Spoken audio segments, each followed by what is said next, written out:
La veille de Noël, mon père m'a demandé de sortir de leur vie. J'ai respecté sa décision et je suis parti. Le lendemain, 36 appels manqués et un SMS de son avocat, nous avons un grave problème. Ce qui a suivi les a laissé sans voix. Je m'appelle Léonie Courtois. J'ai 34 ans. Et la dernière chose à laquelle je m'attendais un soir de réveillon, c'était de découvrir que dans la version d'un avenir meilleur de mon père, il n'y avait plus de place pour moi. Il ne l'a pas dit sous le coup de la colère lors d'une dispute houleuse. Il l'a dit calmement, presque comme s'il lisait un texte qu'il avait répété 100 fois dans sa tête. À un moment, j'étais encore chez mes parents, en banlieue de Lille, en train d'aider à tout préparer pour Noël, et l'instant d'après, j'étais là, mon téléphone à la main, l'écoutant me dire qu'il serait préférable que je cesse de faire partie de leur vie et que je le laisse avancer seul. Je me souviens être devenu très immobile après cela. Pas parce que j'étais choqué, mais parce qu'une partie de moi attendait ce moment depuis des années. Les familles comme la mienne ne vous jettent pas d'un seul coup. Elles vous utilisent par morceaux jusqu'au jour où elles décident que votre utilité ressemble trop à de l'indépendance. Alors, je lui ai donné la seule réponse qui me restait. Je lui ai dit que si telle était sa décision, je la respecterais. Puis, j'ai fait mon sac, je suis monté dans ma voiture et je suis parti. Le lendemain matin, je m'étais discrètement retiré de tout ce que mon nom maintenait en coulisses. Je n'ai menacé personne. Je n'ai pas supplié. Je n'ai pas fait de scène. Mais le soir de Noël, j'ai regardé mon téléphone et j'ai vu 36 appels manqués, suivis d'un message de l'avocat de mon père disant qu'ils étaient confrontés à un grave problème légal et financier. Ce qui a empiré la situation, c'est que mon père savait exactement ce à quoi il renonçait en me disant de partir. Ma famille aimait prétendre que j'étais froide, difficile, trop sérieuse, le genre de fille qui avait toujours une correction prête et une question à laquelle personne ne voulait répondre. Ce qu'ils ne disaient jamais à voix haute, c'est que pendant des années, j'étais aussi celle qui empêchait leur gâchis de se transformer en catastrophe. Je travaille comme analyste senior des risques documentaires pour un prêteur régional à Lyon. Mon travail consiste à examiner des dossiers financiers et à repérer ce que les autres espèrent que personne ne remarquera. Des mentions manquantes, des explications d'excédents de fonds faibles, des sources de fonds incohérentes, des signatures qui apparaissent trop tard, des chiffres qui semblent propres jusqu'à ce qu'on demande d'où ils viennent réellement. Je passe mes journées à trouver les points faibles dans les transactions avant qu'elles n'éclatent. L'ironie, c'est que mon père avait passé des années à plaisanter sur mon travail, l'appelant des papiers, me traitant de paranoïaque, disant aux invités à dîner que j'étais payé pour m'inquiéter. Mais chaque fois qu'il avait besoin qu'un document soit examiné, expliqué, organisé ou discrètement corrigé, c'était toujours mon numéro qu'il appelait en premier. Cette fois, il s'agissait d'une maison de vacances dans le sud-ouest de la Bretagne, le genre d'endroit dont il avait déjà commencé à parler comme s'il lui appartenait. Il avait glissé de petits commentaires tout l'automne sur les week-ends au bord du lac, les étés en famille, les nouveaux départs, et enfin avoir quelque chose qui montrait aux gens jusqu'où il était arrivé. Voilà mon père en une phrase. Rien ne pouvait être juste une maison. Il fallait que ce soit une preuve. Il fallait que ce soit une déclaration. Il fallait que ce soit quelque chose que les autres puissent envier. En apparence, la transaction semblait assez simple. Il y avait un acompte, un compte de réserve, un prêteur, un courtier, et juste assez de langage policé pour que cela semble stable. En dessous, c'était la même structure que j'avais vue toute ma vie, une version brillante de la vérité maintenue par une divulgation sélective et l'hypothèse que quelqu'un d'autre lisserait les points faibles avant que quelqu'un d'important ne les remarque, et ce quelqu'un. C'était généralement moi. Mon nom avait été attaché à certaines parties de la chaîne documentaire parce que j'avais déjà examiné les supports et clarifié quelques incohérences lorsque les premières questions étaient apparues. Je n'étais ni emprunteuse ni propriétaire, mais j'étais assez proche du dossier pour que mon implication continue mettre les autres plus à l'aise. Mon père le savait. Il comptait dessus. Il s'était appuyé sur le fait que je comprenais le processus, que je savais répondre aux questions avec prudence, que les gens avaient tendance à se détendre une fois qu'ils apprenaient que j'avais examiné quelque chose. Ce qu'ils ne comprenaient pas ou ne voulaient pas comprendre, c'est que la seule raison pour laquelle ce genre de confiance a un sens, c'est parce qu'elle peut être retirée à la seconde où elle est abusée. Ainsi, le matin de Noël, après quelques heures de sommeil et exactement 0 larmes, j'ai ouvert mon ordinateur portable et j'ai commencé à retirer mon nom de tout ce qui n'avait plus ma permission derrière. J'ai envoyé une note formelle précisant que je ne participais plus à aucun examen documentaire, vérification de réserve ou communication relative à l'achat. J'ai demandé que personne ne continue à me représenter comme étant impliqué dans quelque partie que ce soit du dossier. Je me suis retiré des fils de discussion de mes actifs. J'ai documenté l'heure. J'ai documenté le libellé. J'ai documenté chaque étape, car les gens comme mon père adorent qualifier une limite de cruelle lorsqu'ils ne peuvent plus s'en servir. Dans l'après-midi, la réaction avait déjà commencé. Une question de suivi est arrivée concernant les réserves. Une demande de clarification mise à jour est restée sans réponse parce que la personne censée l'expliquer était partie. La chaîne de communication s'est bloquée. Le courtier est devenu nerveux. Quelqu'un a réalisé que la confiance et la conformité n'étaient pas réellement la même chose.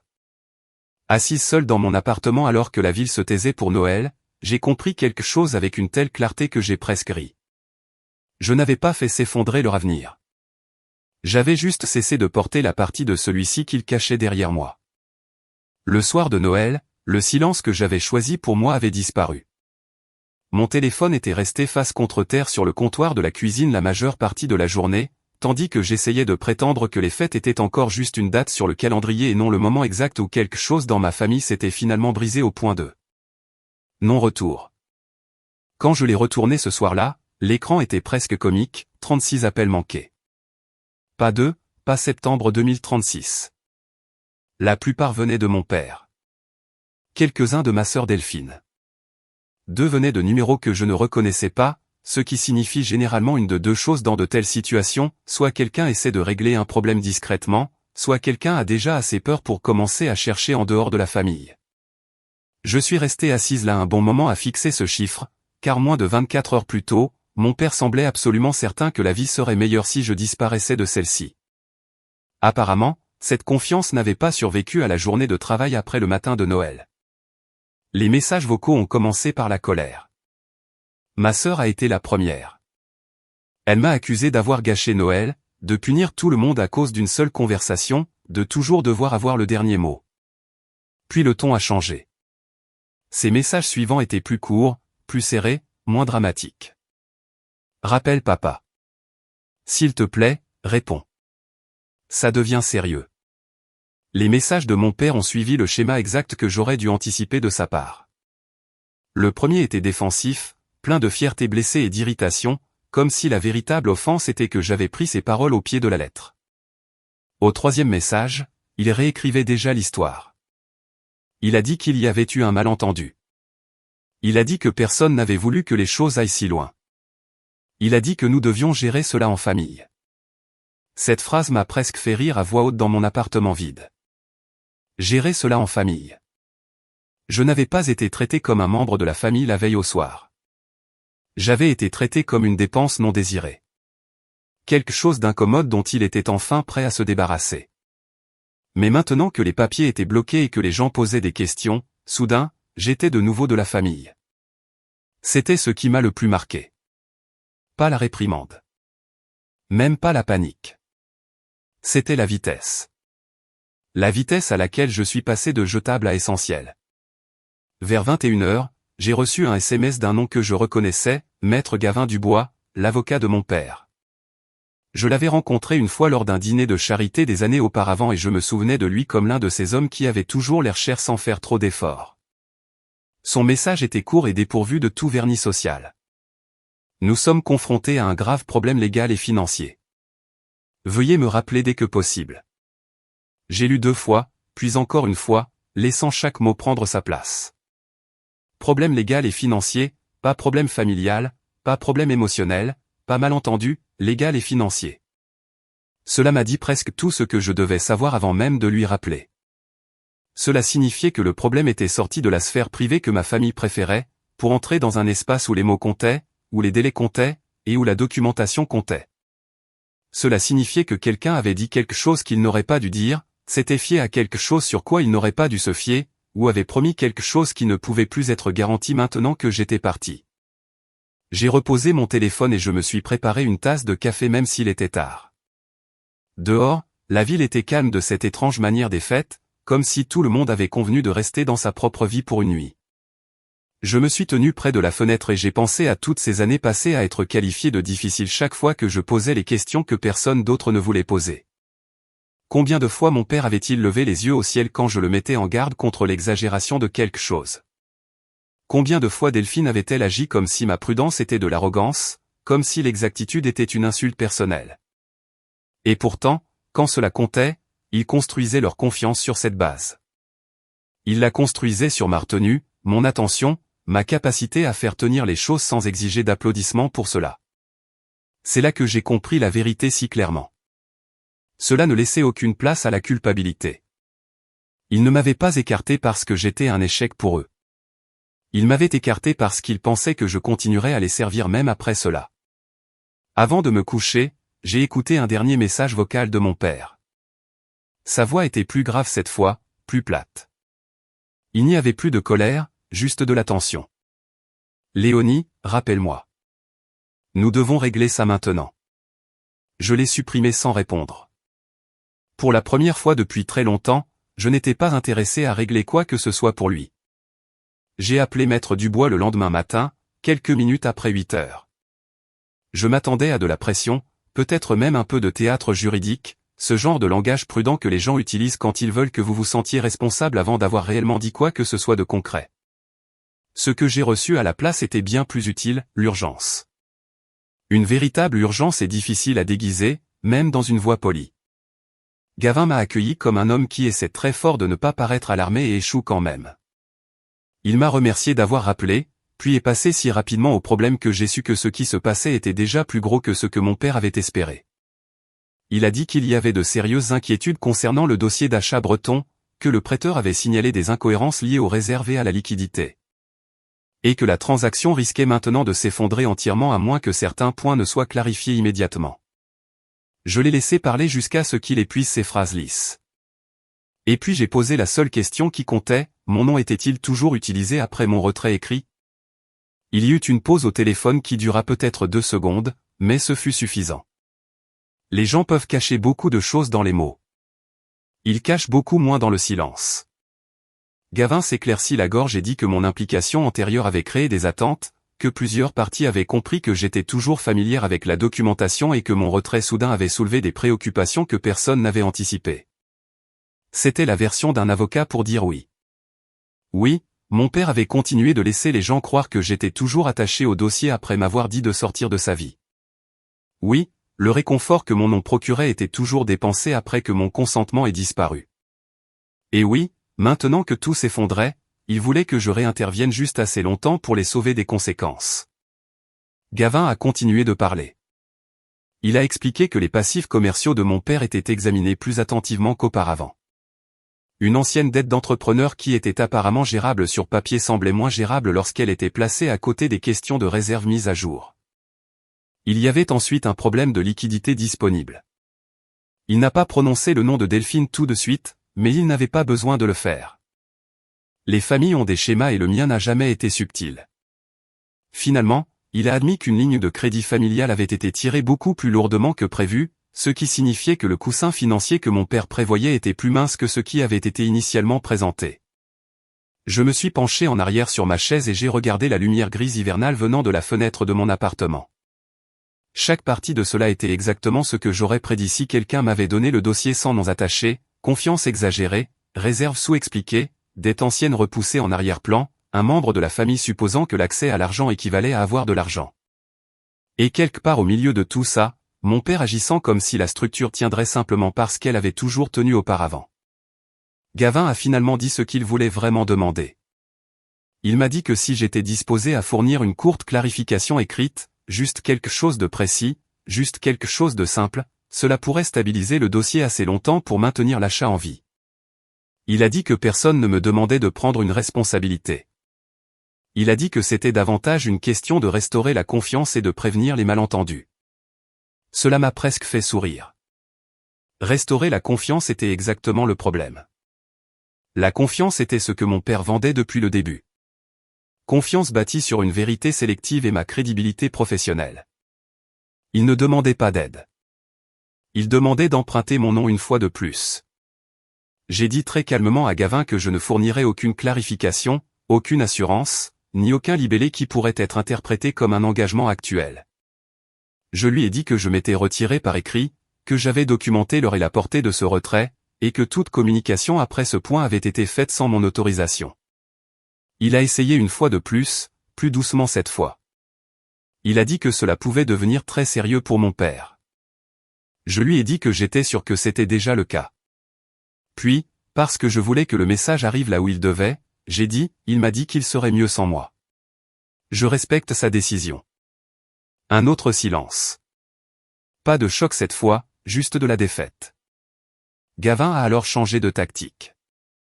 Il a cessé de ressembler à un avocat négociant une solution et a commencé à ressembler à un homme essayant de m'avertir à quel point cela pourrait devenir laid. Il a dit que le prêteur posait des questions qui pourraient s'étendre au-delà de l'achat de la maison elle-même. S'il croyait que des faits matériels avaient été présentés de manière trompeuse, cela ne resterait pas une simple gêne familiale privée. Les courtiers parlent, les banques documentent. Les gens dans les petits cercles professionnels se souviennent des noms attachés aux dossiers fragiles. Mon père avait apparemment passé des mois à dire aux gens que cet achat représentait un nouveau chapitre. La preuve que son entreprise était plus forte que jamais. La preuve que la famille était positionnée pour plus, pas moins. Il avait utilisé l'idée de cette maison comme il utilisait tout le reste dans la vie, comme un accessoire de scène pour un succès qu'il n'avait pas encore entièrement sécurisé. Et maintenant, les projecteurs étaient trop vifs. J'ai remercié Gavin pour l'information, lui ai dit que toute communication future me concernant devait être par écrit, et j'ai mis fin à l'appel.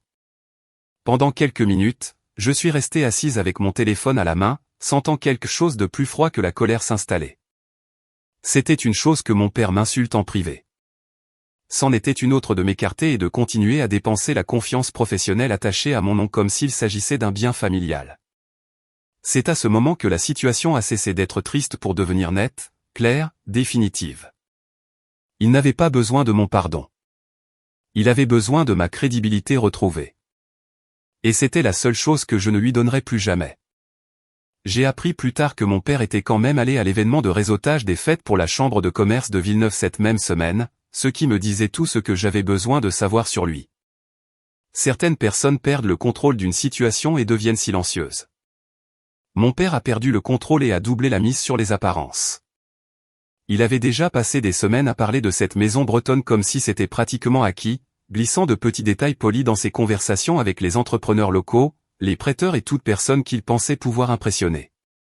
Dans son esprit, se montrer comme prévu était probablement un moyen de contenir les dégâts. S'il souriait assez fort, se tenait assez droit, serrait assez de mains, peut-être que la vérité resterait fragmentée assez longtemps pour qu'il survive. Mais à ce moment-là, j'avais fini de l'aider à paraître solide pendant que tout ce qui était en dessous de lui s'effondrait. J'ai entendu parler de l'événement par une connaissance professionnelle. Quelqu'un qui a mentionné avec désinvolture que mon père était attendu là-bas et a demandé si la maison au bord du lac était déjà conclue. Cette simple question a suffi à me faire poser ma tasse de café et à fixer le mur un instant. Même après que la transaction ait commencé à se déliter, même après que le prêteur ait commencé à poser des questions plus difficiles, il laissait toujours les gens parler comme si l'achat était réel. C'est alors que j'ai décidé d'y aller, non pas pour faire une scène, ni pour me venger au sens dramatique que les gens imaginent lorsqu'ils entendent une histoire comme la mienne. J'y suis allé parce que je voulais m'assurer que mon nom cesse de travailler dans des pièces où je n'étais plus la bienvenue. L'événement avait lieu dans l'un de ces lieux de banlieue polie, conçus pour paraître à la fois chaleureux et coûteux. Lumière tamisée, verdure de fête, vin traiteur, et des gens arborant ce genre de sourire qui disparaissent dès que l'argent devient incertain. Je suis arrivé seul et je suis entré sans me presser, sans balayer la salle comme si j'avais peur d'être vu. La vérité est qu'à ce stade, être vu était le but. Mon père m'a remarqué avant n'importe qui d'autre dans ma famille. J'ai vu l'instant exact où cela l'a frappé. Son visage n'est pas tombé de manière spectaculaire. Il s'est légèrement crispé, le genre de réaction que la plupart des gens manqueraient à moins d'avoir passé toute leur vie à l'étudier comme je l'avais fait. Ma mère s'est retournée ensuite et est devenue pâle.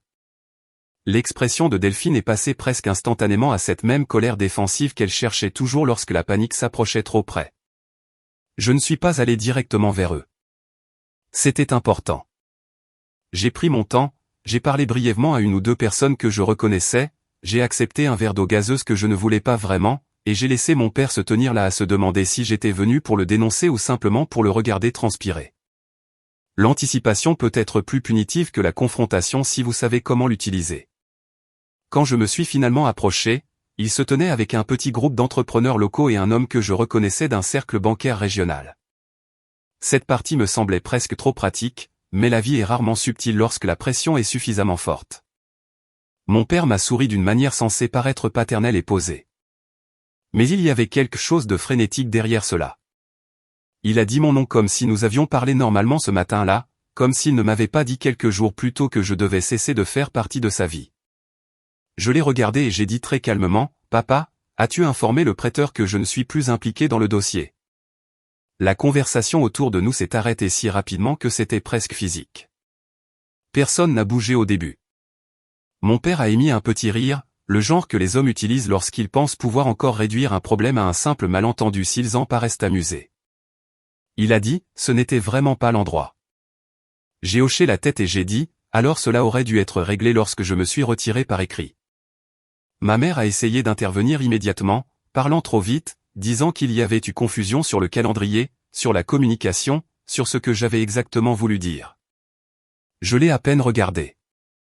J'ai posé la deuxième question avec autant de calme que la première, as-tu divulgué la dette de l'entrepreneur lorsque les questions de réserve sont revenues?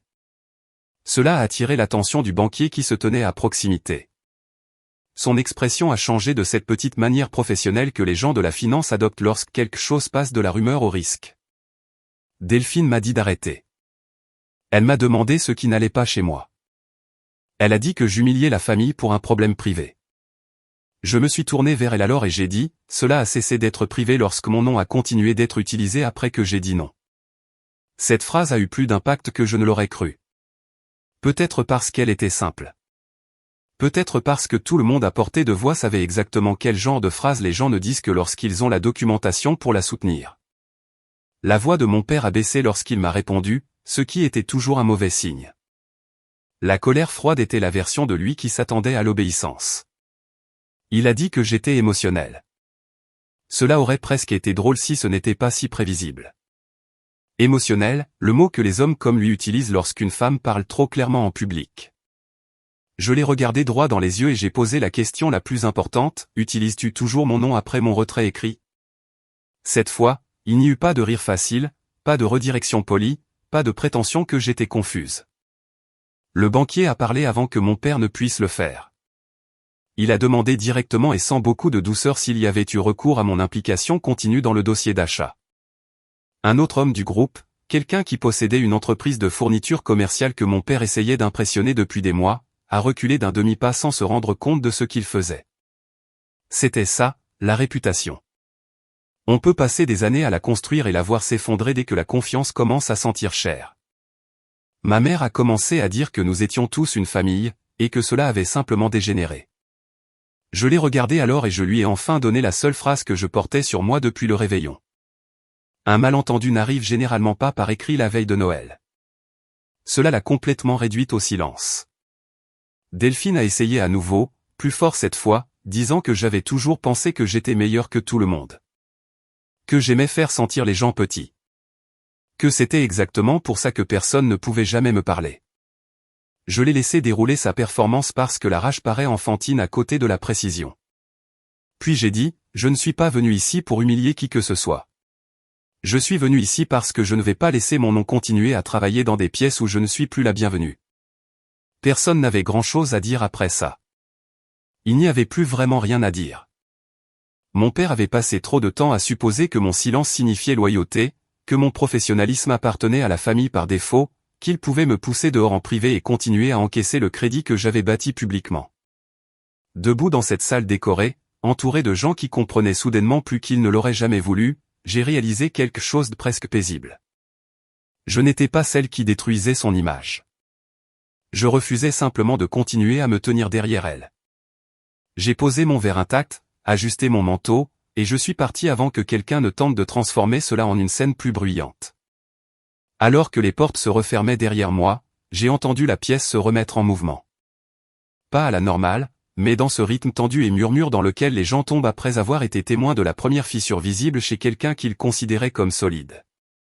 2 nuits après l'événement de la chambre, mon père m'a demandé de venir à la maison à Port-Marly. Quand je suis entré, ma mère et Delphine m'attendaient déjà à la table à manger comme si cela allait être une sorte de réinitialisation familiale. comme si, en me faisant asseoir à la bonne chaise et en utilisant le bon ton, il pouvait reprendre le contrôle de toute l'histoire.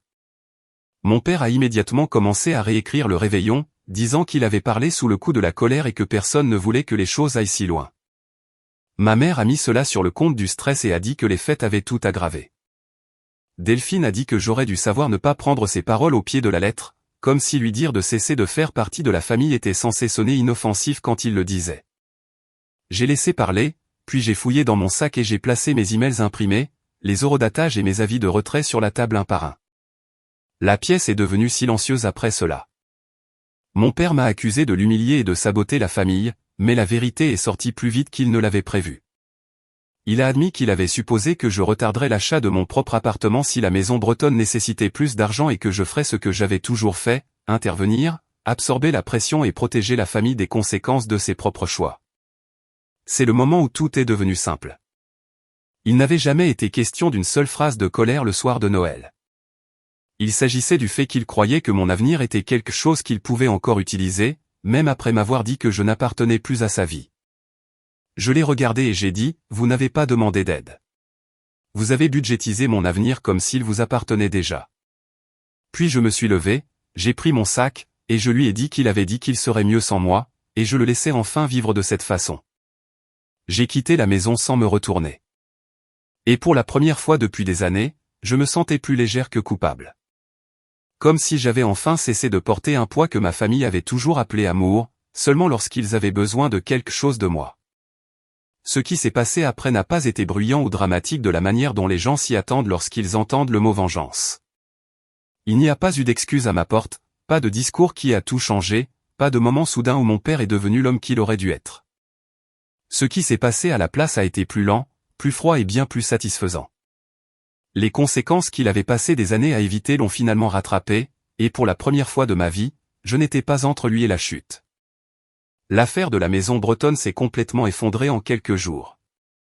Toute chance qui lui restait a disparu lorsque le prêteur a fini d'examiner les lacunes du dossier et a réalisé que la confiance qui lui avait été vendue était construite sur des réserves faibles, des demi-vérités et des suppositions qui n'existaient plus. L'achat a été résilié. L'acompte est devenu un combat. Et mon père n'a pas seulement perdu la propriété dont il se vantait depuis des mois. Il a perdu l'image qui y était attachée. Dans son esprit, cette maison n'avait jamais été qu'une maison. Elle devait prouver qu'il était toujours en ascension, toujours gagnant, toujours le genre d'homme capable de faire accéder sa famille à une vie meilleure, peu importe la tension qui se cachait en dessous. Lorsque cette affaire a échoué, elle n'est pas morte tranquillement. Les courtiers le savaient, les prêteurs le savaient. Le même cercle d'entreprises locales qu'il avait passé des années à essayer d'impressionner avait soudain une version très différente de son histoire à raconter. Les répercussions ne se sont pas arrêtées à la maison. Une fois que le prêteur a commencé à poser des questions plus difficiles, d'autres choses sont apparues aussi. Les anciennes dettes d'entrepreneurs qui avaient été repoussées en arrière-plan ont cessé de paraître temporaires et ont commencé à paraître structurelles. Les fournisseurs qui avaient autrefois été flexibles sur les délais ont commencé à resserrer les exigences. Une ligne de crédit qu'il pensait pouvoir jongler comme toujours est devenue beaucoup moins indulgente. Il avait passé des années à bâtir son entreprise sur l'hypothèse que s'il continuait à parler avec suffisamment de certitude, la réalité finirait par s'organiser autour de lui. Mais une fois que la confiance disparaît, tout commence à coûter plus cher. Chaque retard devient plus lourd. Chaque faveur disparaît. En quelques mois, mon père a été contraint à ce genre de choix qu'il avait toujours cru réservé aux autres. Il a vendu des équipements qu'il considérait autrefois comme des symboles de statut. Il a licencié des employés. Puis, lorsque cela n'a pas suffi, il a vendu une grande partie de l'entreprise pour un montant si bas que cela doit l'avoir humilié chaque fois qu'il le voyait écrit. Il n'a pas tout perdu du jour au lendemain.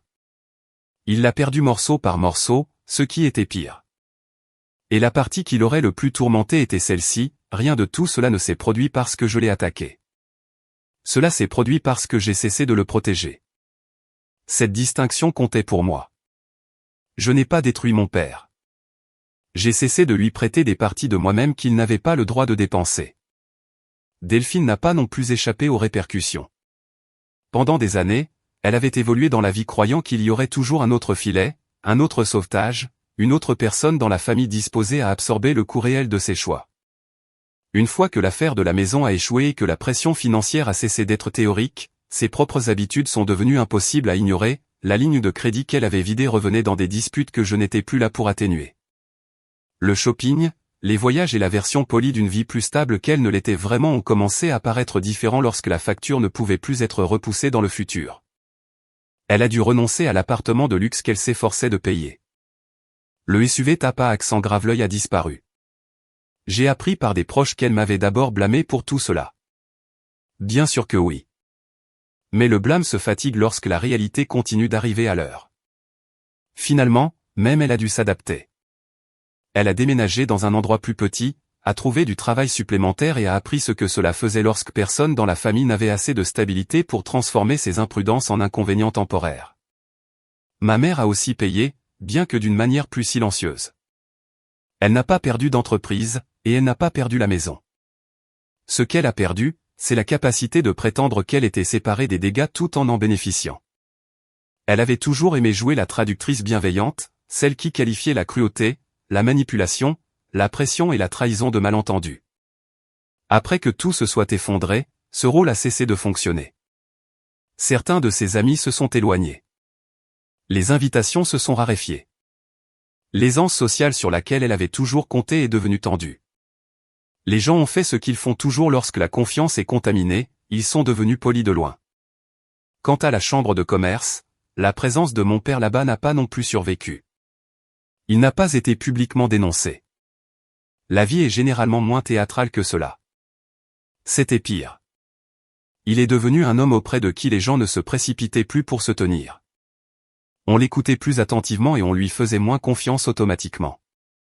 Les portes ne se sont pas claquées. Elles ont simplement cessé de s'ouvrir aussi vite. Dans un petit monde professionnel, ce genre de refroidissement peut ruiner une personne plus complètement qu'un seul grand scandale. Il avait construit tellement de choses sur son apparence de solidité que devenir discutable aux yeux des autres équivalait presque à être effacé. Ma vie, quant à elle, est devenue plus calme de la meilleure façon possible. Quelques semaines après que tout avec le prêteur et la maison fut terminé, j'ai signé pour mon appartement à Paris. Mon appartement en mon nom, payé avec l'argent que j'avais gagné, protégé, et refusé de laisser ma famille traiter comme une propriété commune avec des attaches émotionnelles. La finalisation elle-même fut presque péniblement anodine, ce qui la rendait sacrée. Pas d'appel frénétique, pas de passif caché glissé sous les papiers. Personne ne s'attendait à ce que je fasse de la place pour leur ego dans mon avenir. J'ai signé les documents finaux et j'ai senti quelque chose en moi se stabiliser définitivement. Je n'achetais pas seulement une maison. Je mettais fin à une dispute que ma famille avait eue avec mon indépendance pendant des années. Et j'ai fait une autre chose qui comptait pour moi. J'ai aidé ma grand-mère, Mathilde Courtois, séparément et discrètement. Pas par l'intermédiaire de mon père, pas sous la pression familiale. Je me suis assuré qu'elle soit dans un endroit sûr et stable, un endroit où elle pourrait être soignée sans être transformée en une autre excuse pour les gens qui avaient échoué envers le reste d'entre nous. Cela importait parce que je ne voulais jamais que ma distance avec mes parents devienne une excuse pour la dureté en moi. Je ne suis pas parti parce que j'ai cessé de me soucier de ma famille. Je suis parti parce que j'ai finalement compris que se soucier et être utilisé ne sont pas la même chose. C'était la vraie leçon de tout ce qui s'est passé. Les gens adorent vous dire que la famille, c'est la famille, comme si la phrase elle-même devait effacer les preuves, l'histoire et le tort. Mais la famille n'est pas un permis d'exploitation. L'amour n'est pas un accès illimité, et être nécessaire n'est pas la même chose qu'être valorisé. Mon père pensait qu'il pouvait me rejeter émotionnellement et garder les parties pratiques de moi en réserve. Il avait tort. L'erreur la plus coûteuse qu'il ait jamais faite fut de supposer que je continuerais à l'aider à survivre à mon absence après l'avoir provoqué. Parfois, vous n'avez pas besoin de ruiner qui que ce soit. Vous avez juste besoin d'arrêter de sauver les gens qui continuent de traiter votre force comme leur fond d'urgence personnelle. Les limites ne détruisent pas les familles. Elles les révèlent. Et parfois, la personne que tout le monde qualifie de froide est juste la première assez courageuse pour arrêter de mentir sur ce que l'amour est censé coûter. Mon père a dit qu'il serait mieux sans moi. Au final, je lui ai simplement donné la vie qu'il avait demandée. Et il s'est avéré que le prix de ce souhait était bien plus élevé qu'il ne l'avait jamais imaginé.